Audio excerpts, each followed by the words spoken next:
Now, when the weather gets a little bit colder, I think everybody loves a good hot chocolate, but today's hot chocolate is one with a bit of a difference. It's all the way from Mexico and it's full of spice and richness.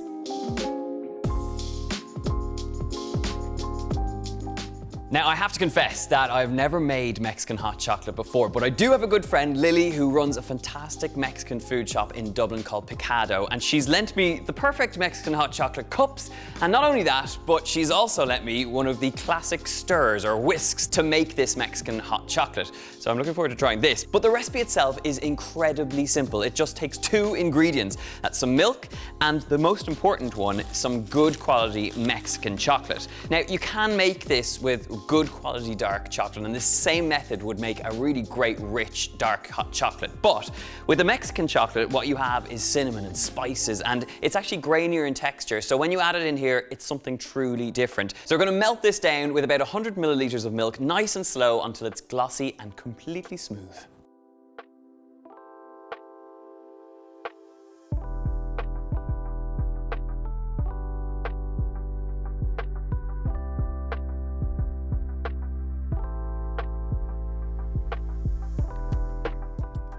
Now, while this melts away, we have to crack on with the rest of the milk. This is going into a heavy base saucepan, and we're going to bring it up to a steady simmer.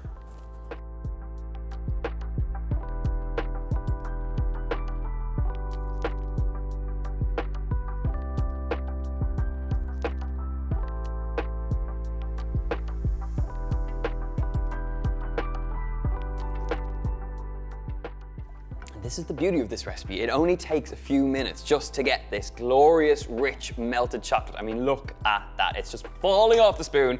And now it's ready for our simmering milk to be combined in here. And then it's time to get whisking.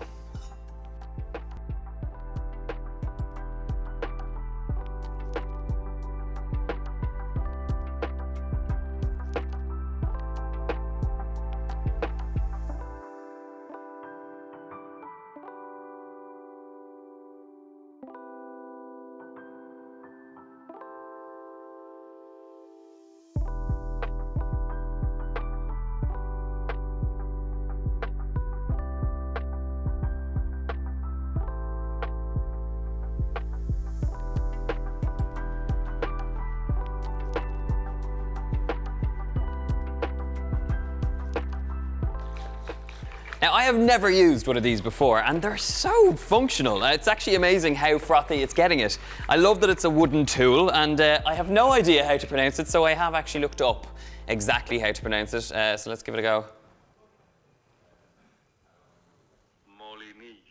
Molinillo. I hope I haven't murdered it, but anyway, molinillo is what this thing is, and lovely Lily from Picado has given me this to borrow, and actually it's doing a wonderful job of making it super frothy. And the amazing thing about using that Mexican hot chocolate is the spice. When you start melting it down, you get this gorgeous waft of cinnamon that is just over and above what you would get with normal hot chocolate. And Lily's top tip is not to add anything else. I see recipes on the internet for a pinch of cayenne pepper or some salt to be added, but she said if you use the best quality Mexican hot chocolate, you don't need to add anything else.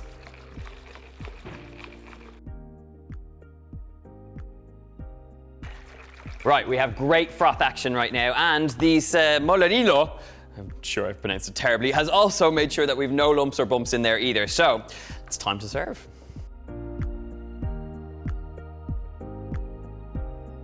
And that, my friends, is that. This is now ready to go, so let's give it the taste test. Now, the thing I'm most interested in with this Mexican hot chocolate is that is it actually more interesting than a regular hot chocolate? I'm hoping for spice, I'm hoping for a little bit of fragrance, so let's give it a go. It's frothy, it's extremely sweet. I wasn't expecting that because we haven't added any sugar, and my friend Lily did say that because we are using that Mexican hot chocolate, it already has the sugar in there, so there is that sweetness. And I guess that's where the graininess comes from when you melt this down.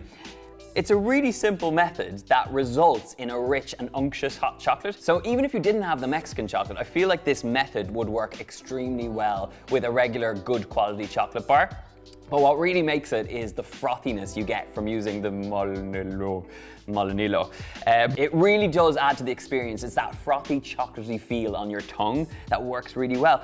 I think this is a really gold recipe. I feel like if I was gonna make hot chocolate again, I would totally take elements of this and recreate it with a normal dark chocolate bar. I really think it is worthwhile tracking down that Mexican chocolate just so you can try it for yourself. But all in all, it's a great recipe, super simple. It's a method you can take and use again and again. And if you want the recipe, I'll leave it in the box below. Of course, if you're new to the channel, make sure you hit subscribe and ring the notifications bell to be the first to get recipes just like this one. And leave me a comment letting me know if I've done justice to Mexican hot chocolate. If I haven't, I want to hear from you and let me know how I can improve this recipe. But for now, I'm going to sign off, and all that's left to say is salud.